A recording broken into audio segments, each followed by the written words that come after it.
Yeah. rickshaws everywhere, just noise upon noise and chaos. And it's a city that never sleeps. It's like New York on crack. All right. Pay attention. We're gonna teach you something real special today. This is two coins with my boy Waleed, and Ronnie, wherever you're at, we're at. Showing two sides of the same coin. Let me know what y'all think. 2 coins. Follow us on Instagram and Twitter today. All right, welcome back to the 2 Coin Podcast. It's your boy Ronnie. And I'm your brother Waleed, the other side of the coin. And today's episode is brought to you by the beautiful people of Cairo, Egypt. As you know, Ronnie, I had a little week there visiting family. And it was a great experience, man. My first time over there, and I'd like to say I want to go back, man. It was a very good time. Damn, that's what's up. Hell yeah, you said you was there for a week? I was there for a week, so I was 2 weeks out the country. So for 1 week, I was in Saudi Arabia. Well, by now most people know that there's a war going on in Sudan, a civil war. So a lot of the people that live there, including some of my family members, are kind of displaced. I mean, before the war already started, I had family living, abroad, finding work over in Saudi Arabia and in Egypt. But after the war, it's like a lot more people started joining them outside of the country. So I took it as an opportunity to visit those countries in a time where I normally would go back to Sudan. So I visited some of my family members in Saudi Arabia, the south of Saudi, and then I spent a week in Cairo, Egypt. And Egypt is very lit, man. I didn't know what to expect when I went over there, but there's a lot to do over there. I was expecting, more of a similar type of vibe to Sudan, poverty, third world country. And while there are like some pockets of the city and of the country at large that are kind of like that, it was kind of a weird mix between rich and poor, east and west, old school and new school. The infrastructure is there. They have like a metro system that's similar to the New York subway system. But, like I said, there's pockets of poverty here and there. There's people struggling to make ends meet. But there's also like a lot to see. I saw like a lot of white people there, bro. a lot of tourists. So their economy is thriving off of tourism. One thing I would say though, that's probably a little bit of a downside, mentioning, tourists and people coming from abroad, is I feel like Egyptians are very, very good at spotting people that are coming from America and Egypt. I don't know if it's because of the way we dress, the way we walk, or the way we just kind of are more, akin to being polite, but they're very easy it's easy for them to spot, Americans, right? And bro, I feel like that's with any foreign country. You know what I mean? You go anywhere, like Americans stick out like a sore thumb. They really do. Because they're walking around like all like, I don't know, like, look at this. Like, you know what I mean? Bro, that's like somebody coming to SJ, walk around like, oh my God, look, it's the San Jose Improv. Let's take a picture. It's like, oh, you're not from here. Like, exactly. You know what I mean? You're definitely an out of towner. It's easy to spot an out of towner. And for me, like, I thought going there, it would be easy for me to blend in because, a lot of Egyptians kind of look like me. They're like tan colored, you know what I mean? Like they're African, North African. And, some pockets I did kind of blend in. But for example, like when I went to the pyramids of Giza. So for anybody that wants to like travel and like go and knock that off their bucket list, go to the pyramids, one thing that I will say is watch out for like the scammers. People on YouTube and online, they call them scammers. But the way I saw it was just people that are there posing as like tour guides. They're living in poverty. They're trying to make ends meet. And they're looking for a quick buck, honestly. And Americans are very easy to get a quick buck out of. So as soon as they see you and they notice that you have an American passport, their eyes light up and they go cha-ching. Like, hey, come here, buddy, come here. Like, we have a camel for 500 pounds. I'll put you on a horse for 600 pounds. And, shit like that. So, once you kind of recognize that and you appreciate the fact that, hey, man, they are just trying to make ends meet. They're trying to feed their families. You just kind of like go along with it while trying not to get, for lack of a better word, scammed. And, I was having the same conversation once I got back because shout out to my roommate, Ricardo. He's from Mexico and he goes back pretty often. He was saying like, yeah, in Mexico, it's kind of the same thing. Like if it's easy to spot out like Americans and people try to get like a quick buck out of them. So I'd say just watch out for that for people that are doing their own research and kind of want to go. Bro, it's wild you say that because even in I mean, obviously, like the touristy parts of India, but I remember I seen it even when I was out in Italy and stuff. People would just pull up and like they'll try to sell you anything, whatever. Like it's just a hustle at the end of the day. You can't knock it. Like you know what I mean. You You really got. exactly. And I was thinking about it, like if I was in their shoes, I'd be trying to do the same thing. Like, bro, that's easy money right there, bro. Because a local Egyptian is going to be like, fuck off, but an American's going to be like, oh yeah, let me check out this camel, let me check out Then, this. hey, but you got to also think like a local American, like or not a local American. What the fuck? That's a fucking contradiction. A local to an American would have just been, they're gonna show them a lot more than a regular tour guide would show them. Exactly. Yes and no, actually. Now that I think about it, you could very easily just bullshit a tour with an American and make them be like, you know what I mean? You could just make up facts about the pyramid, and you know what I mean? 100%. And just like personally, I did go to the pyramids. I put up a couple things on like my IG story, and it was very like eye opening, very beautiful experience. But after coming back and going on like YouTube and looking at YouTube videos of YouTubers going over there and going to the Giza complex, I started thinking back on my experience, and I'm like, I don't think I got the full experience of the pyramids. I might have gotten scammed a little bit because at the bottom of the pyramids, there's a whole like Giza complex where there's like an entry where you pay for tickets, and you pay with credit card. They check out your passport, they stamp it, and then you go through. We didn't do none of that. We got to the Giza complex, and as soon as we got out the Uber, we were just like hounded by a couple local Egyptians that were like, "Hey, so where are you from?" Blah blah blah. And I made the mistake of saying I'm from America, where I should have just said I'm from Sudan, and it would have registered in their heads that he's not going to be as easy to scam. So I said I was from America. They took me all the way, and the people I was with, they took us all the way off to the side, towards like these local cafes and local like setup shops, where they charged us about 2,000 Egyptian pounds. It sounds a lot, but 2,000 Egyptian pounds is really like $60. So it ended up being like $15 a head. But they gave us like each of the four of us an individual horse. We went horseback riding towards like the desert area, and we took like a bunch of cool photos, like with the pyramids far away in the distance. But I wouldn't say I got like the full experience of the Giza complex and the Sphinx and whatnot. But still, definitely a very, very dope experience, man.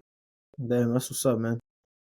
Hell yeah. You mentioned the fact that India is kind of the same thing. When in India, were you in Mumbai at all? Or like Delhi? I think I've been to Delhi before. I must have been younger, bro. But yeah, no, my what do you call it? My grandparents are you know what I mean?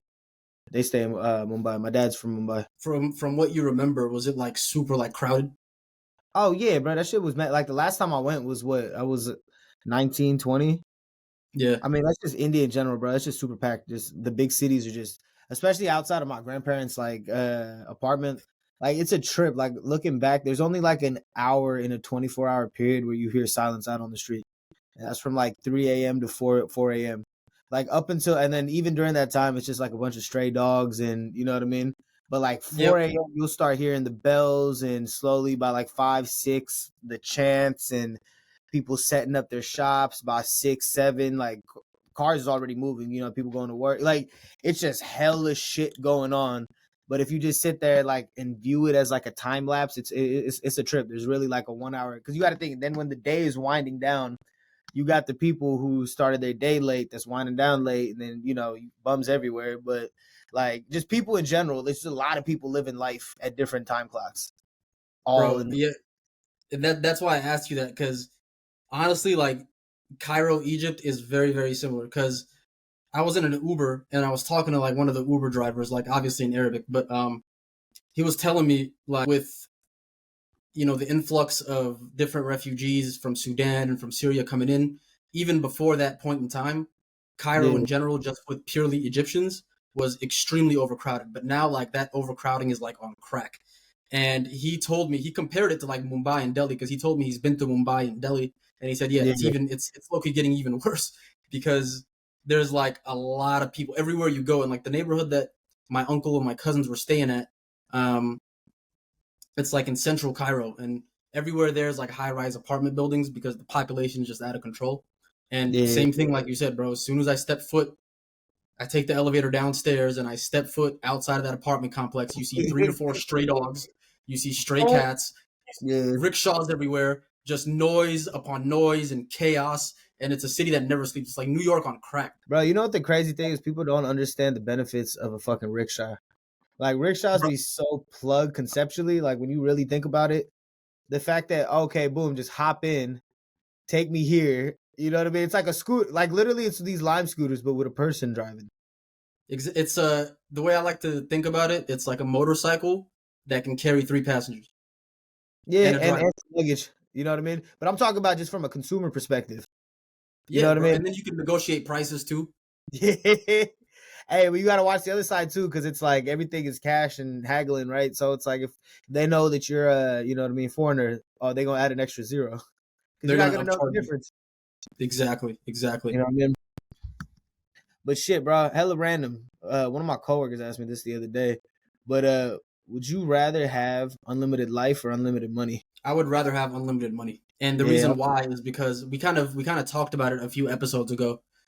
And I don't know what the question was or what the topic was, but it pertained to the idea of living forever and yeah, whether that's something we'd want to do. And I just flat out said hell no. yeah, Because for me personally, you know, just being a Muslim and whatnot, the whole idea of Islam is preparing for the afterlife. And I feel like that's the whole idea of religion in general, is preparing for the hereafter and doing as many good deeds as you can on earth to, you know, get judged on your character after you die. And yeah, the way we see it is the purpose of life is to prepare for life after death and to keep death in the back of your mind at all times. For us, we call the worldly life the dunya, right? And the dunya is almost kind of like a paradox where it's like there's a lot of, I don't want to sound, you know, like pessimistic, but there's a lot of suffering on earth, right?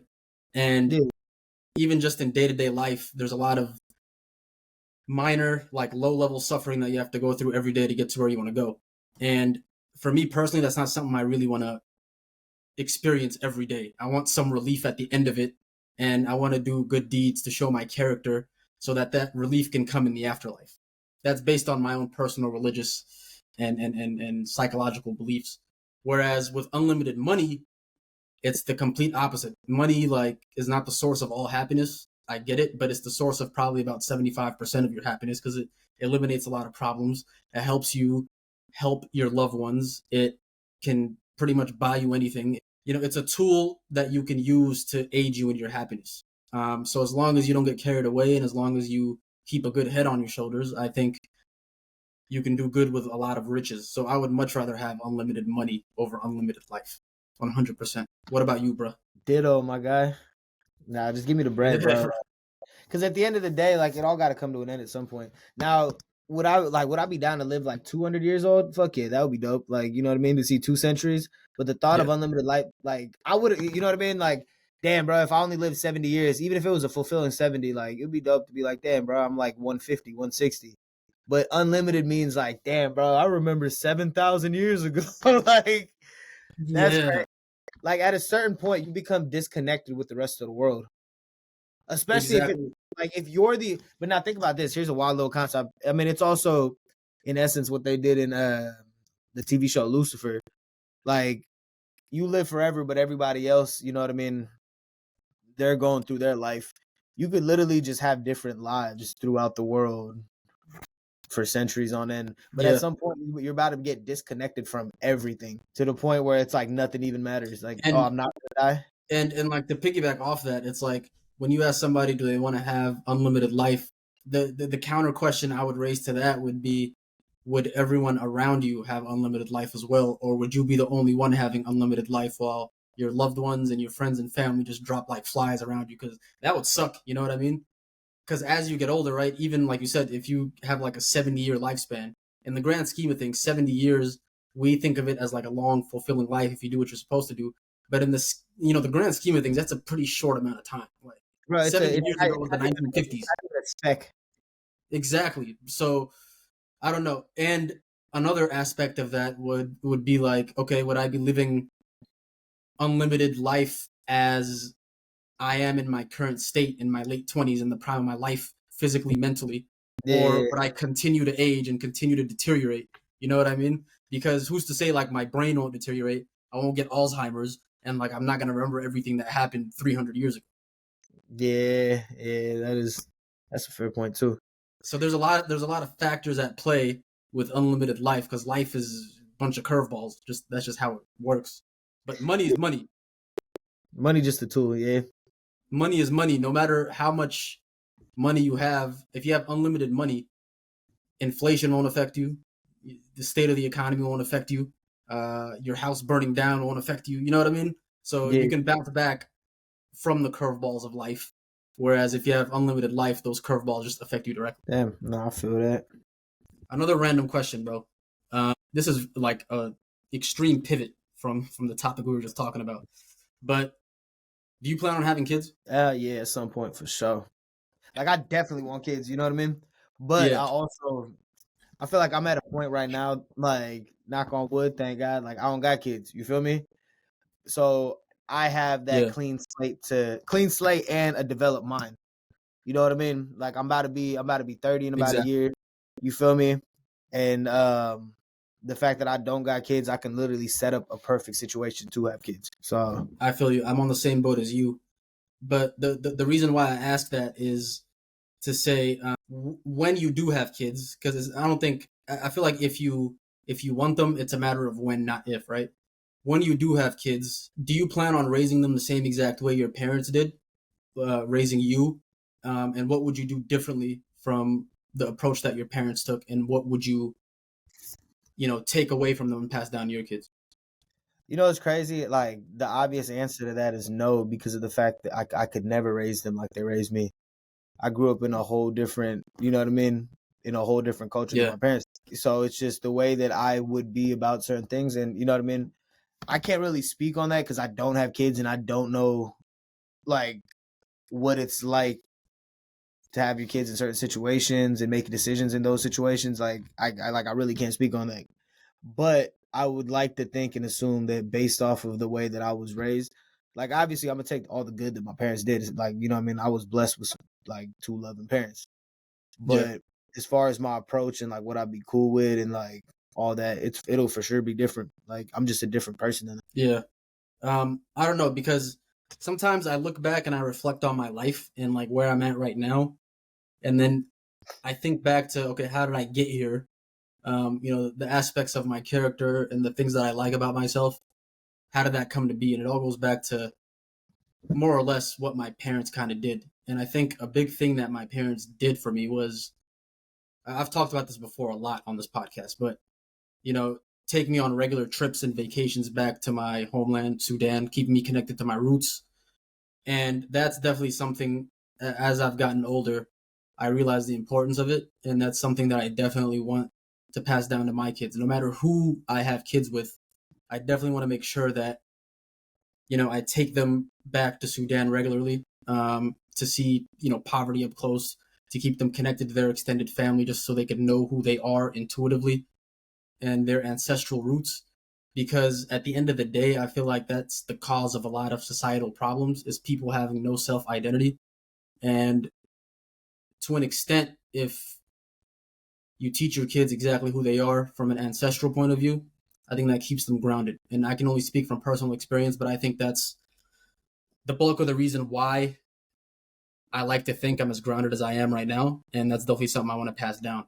I obviously, like, there's a lot of shit that my parents did that I wouldn't do. Not to say that, they knew any better and they did it intentionally, but they were just first time parents. I'm the oldest, but I definitely wouldn't be like as strict on my kids as my parents were. I'd definitely give them a little bit more freedom, a little bit more, sense of self-expression. But it's weird to kind of look back on those things now. But yeah, I think it's just a matter of when, not if, those kids come, and what you want to plan on teaching them. Because I think the thought process happens before, the news of those kids coming, assimilates to your life. You know what I mean? I feel like it's good to have an idea of what you want to do with that. I mean, at the end of the day, you can only do whatever, you know what I mean, you know what I mean? That's where, like, finding a partner that aligns with your values, like, that shit's real, bro. That's you where know it what I starts mean? from. Yep. Like, you have a kid with the wrong person, and it's just like, you got two different people downloading information into a person. Because that's all raising kids is. You're just downloading information onto a hard drive that's fresh and new, and that You doesn't feel know me? anything. Yeah, so I, Like, I I don't know, man. I think it's better to wait. I think a little bit longer before you have kids. Not to say that people who have kids young in their early or mid 20s are doing it the wrong way. Like, because there's definitely benefits in having kids young. You get to grow old with them, and you get to experience them. They get to experience you for the majority of your life, right? But I guess that's a good question. You think it's better to have kids younger or older? Because I mean, my dad had me, and I'm the oldest. He had me at 35, and I was 31. So they were definitely a little bit older, and I think that kind of factored into the maturity level that went into them raising. I mean, I think it also goes to like, are you planning it? Was it accidental? And then if you planning it, like, are you financially stable? You know what I mean? Because you got to think about our grandparents. At least I can speak for my grandparents. Like, they had kids young. You know what I mean? Mm-hmm.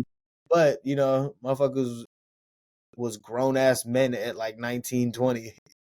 Yeah, You know what I mean? just Like, because the state actually of the world was different. Yeah, completely different. Like, you know what I mean? That, like, if you was a breadwinner, you got fucking land and you got a house built on it. Yeah, go, bro, just go have kids. Like, you know what I mean? yeah, yeah, You've checked all the boxes. Now you just sending them to school. Like, you got like it's because I guess like they were in an era of self sustaining. yeah. You know what I mean? Surviving. Yeah, like you farmed your stuff. You know what I mean? Everything that you got, you got your crops, you got your cattle, you got your, you know what I mean? Everything was like farm raised. I guess yeah, because I'm only speaking from my mom's side because my dad, like, you know what I mean, he was raised in the city, so it's like a whole different lifestyle. But yeah, Yeah, I mean that's the same exact way my grandparents were too. They didn't have kids young, but at the same time, yeah, like you said, they were more on survival mode than like we are today in the 21st century self bro, improvement mode. I was about to say, bro, we have like we're in the generation right now where it's like you have the luxury of going and chasing your dreams.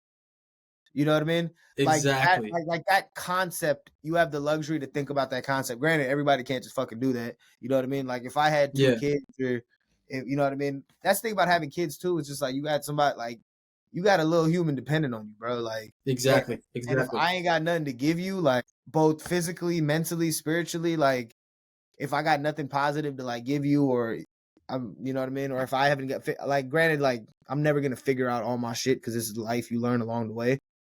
But I would like to, at least be at a certain level, what I consider a base level for myself before I even have that kid. Yeah, because it's a difference between chasing your dreams and chasing the next meal, right?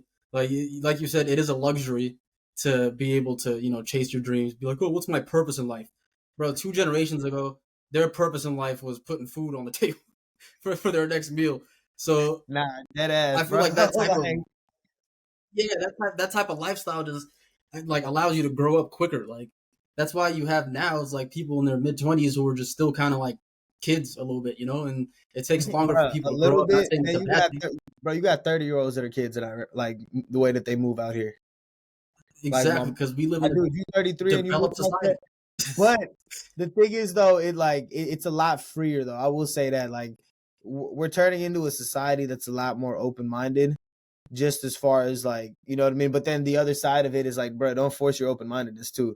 Like, you know what I mean. I'm open minded and I'm letting you do what you do, but don't tell me that that's normal. Like, you know what I mean. Yeah, Take that statement do for that shit whatever over you want. there and leave me alone. Yeah, bro. Like, I ain't got a problem with it.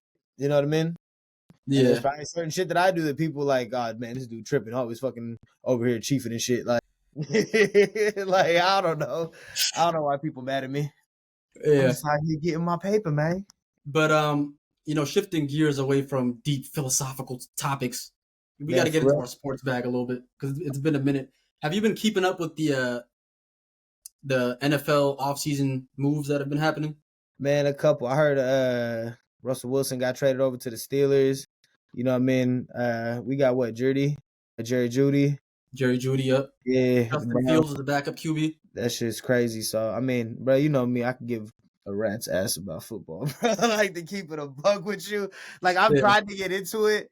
It's just not for me, bro. Like, you know what I mean? Like, especially because it's basketball season right now, dog. Like, I don't give a fuck about no other sport. I will say the one major move in the NFL was the one that caught my attention was Derrick Henry to the Ravens, bro.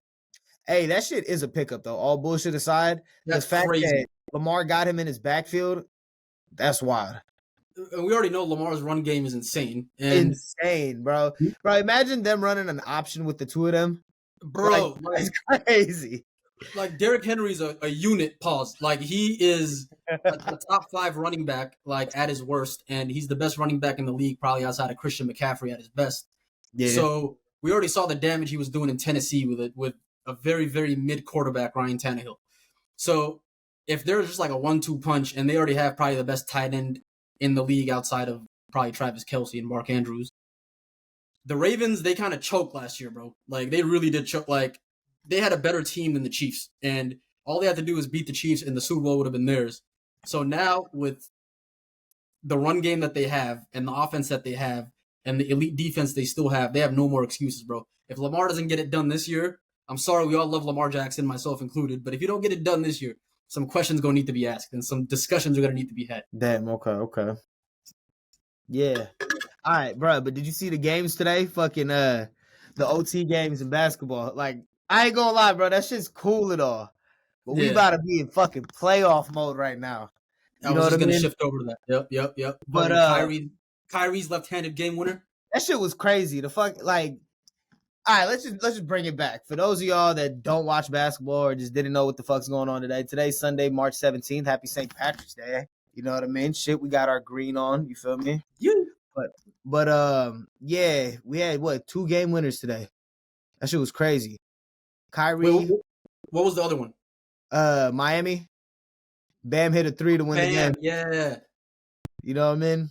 But nah, the Kyrie. So Kyrie, Dallas was playing Denver. You know, a potential Western Conference Finals 2nd round matchup. You feel me? Kyrie, the known assassin that he is, Mr. You know, countless game winners. Probably the greatest game winner in NBA history. You know, Game 7 against the Warriors, 100%. 3-1 comeback. To have that under your bag is crazy. But anyways, this dude comes in, gets the pass, runs around, coming on top, right in front of the free throw line. What looked like a fucking sky hook, bro. But like a weird, like, because you know how he like goes wide when he hits a layup, like to get that extra spin. It kind of looked like he did that while fucking throwing a sky hook from the fucking free throw line, and that shit went in like butter. Bro, not only did he do that, he did it with his left hand as a right-handed player. He did it over the extended hand of 7-foot Jokic at the free throw line elbow. Yeah. While he's fasting, he don't got a single nutrient in his body. He's fasting Ramadan, and he did a left-handed fin. Bro, that is an impossible shot to hit. Like I couldn't fathom. Like I was thinking about it for like 2 hours after I saw it. I'm like, bro, if I went out to the basketball court across the street right now and attempted that shot for 2 hours just by myself, no defenders, I'm not even hitting rim for the entire 2 hours that I'm there. I don't know about all that, bro. Bro, my lefty is weak in basketball. That's just me personally. Like a lefty like that far out from the rim, dog, that's insane. Over Jokic's like 7-foot outstretched. Well, yeah, but you said with nobody guarding you, bro. I'd like to give you more credit today. I'm proud. I mean, shit, it is.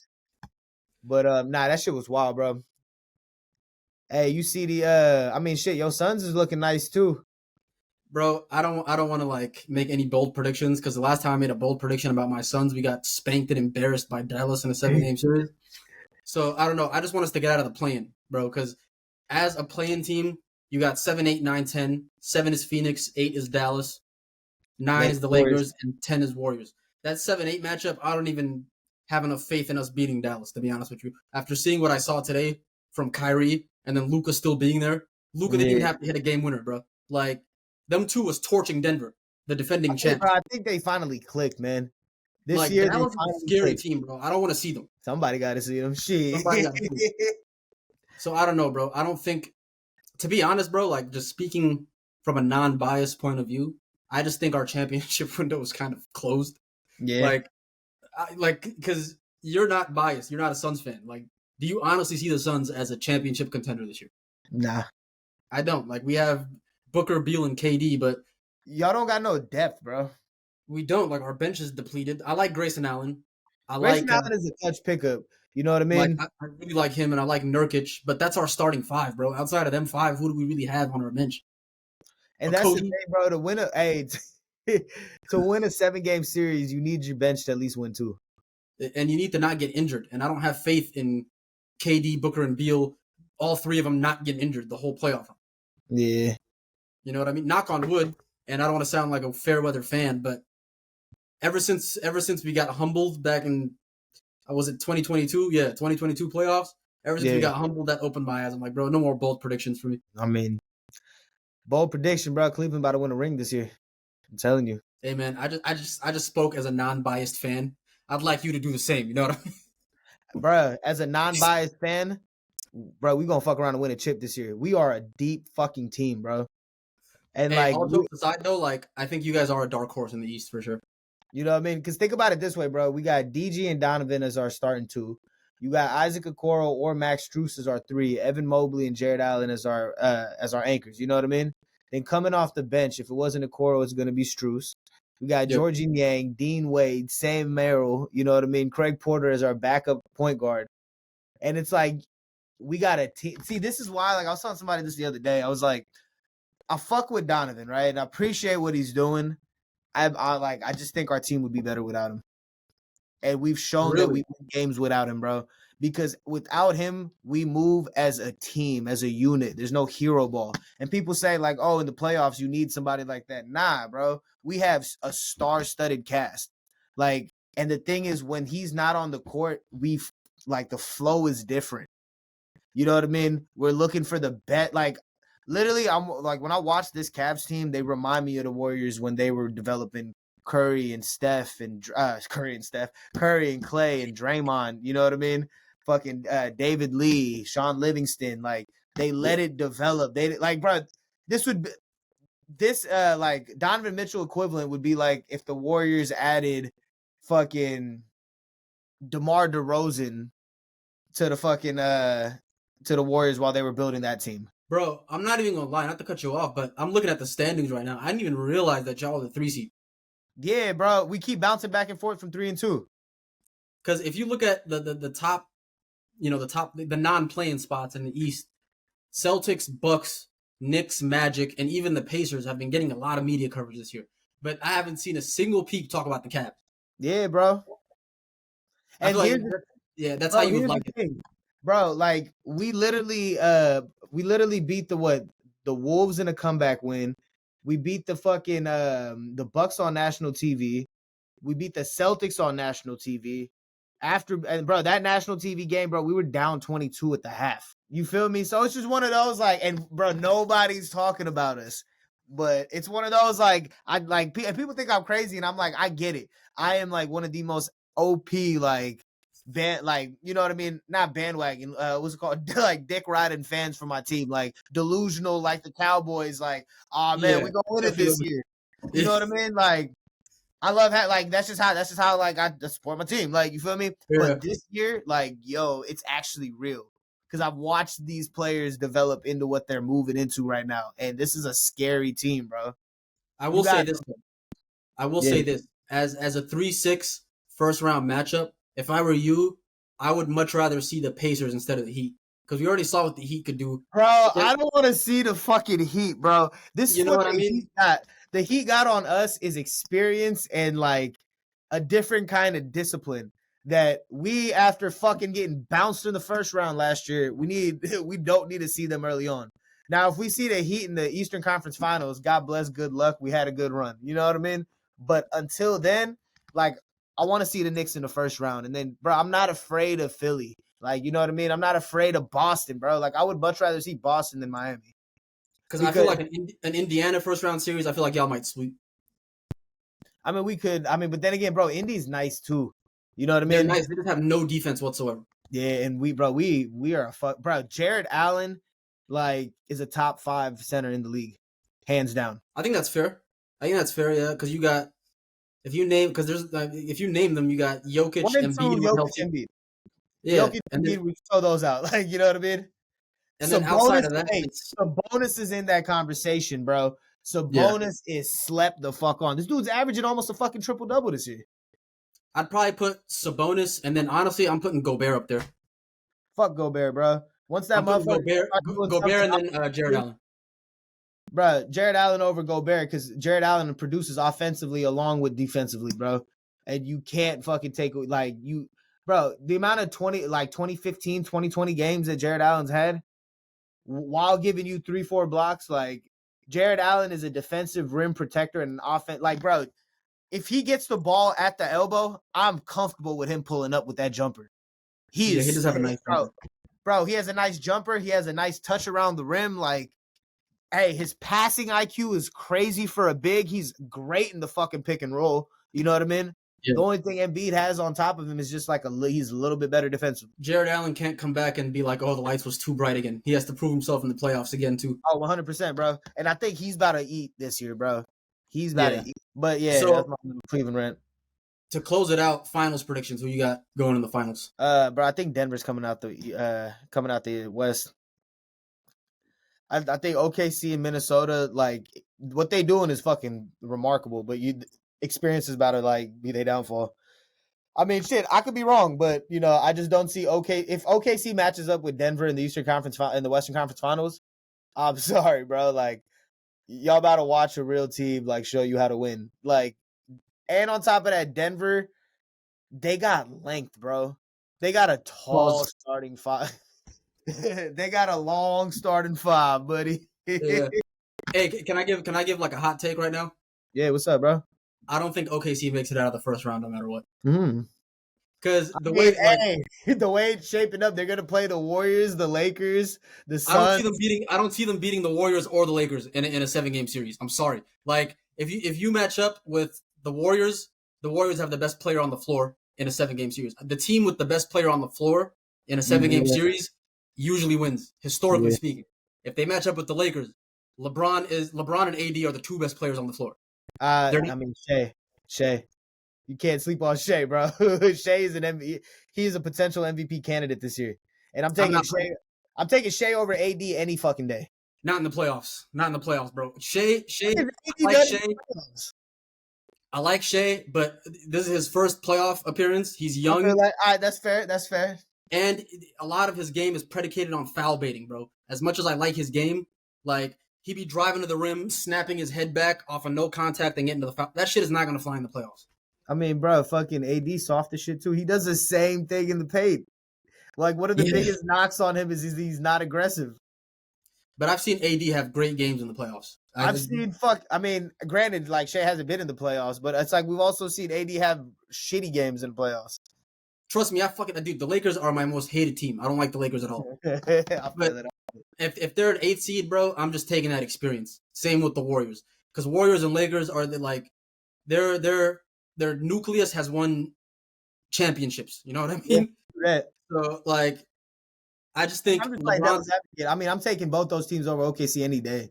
But, you know. In a regular season game, yes. In a 7-game series where adjustments need to be made, I'm not doing it. I feel that.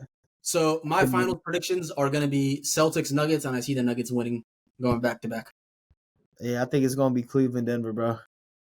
It's going to be Cleveland Denver. If you think about it, bro, the league still hasn't found an answer for Jokic. Nobody knows what the fuck to do with him. Right. Nobody knows how to guard him. And I think like him and that entire the other starting five is just like they finally clicked. They're finally meshing, and they're all hitting the stride together.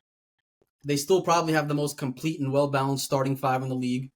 And no matter what you do against Jokic, you force him to score, he's going to give you 40. You force him to pass, he's going to give everybody else 40. So it's like there's really not much you could do, bro. And he's improved immensely as a defender. So, I don't know. Unless a major injury happens, they lose Jamal Murray or something, knock on wood. I don't want to wish that on nobody. Yeah. I just see them going back-to-back. And I also think Malone is probably the most underrated coach in the league. And he should probably have a coach of the year by now. And it's criminal that he doesn't. Hey, fair enough. Yeah. Fair enough. But we can go ahead and close it out on that point. Hey, man, real quick, last thing I want to mention is crypto season, y'all. Don't be an idiot. That's it. Yeah, hey, free game for you. You feel me? But on that, you know, shit, good to be back. Good to have you back, you know. Yes, sir, boy. You know what I mean? On behalf of the 2 Coin Podcast, it's your boy Ronnie. I'll lead the other side of the coin, and we are signing out this motherfucker. Yeah!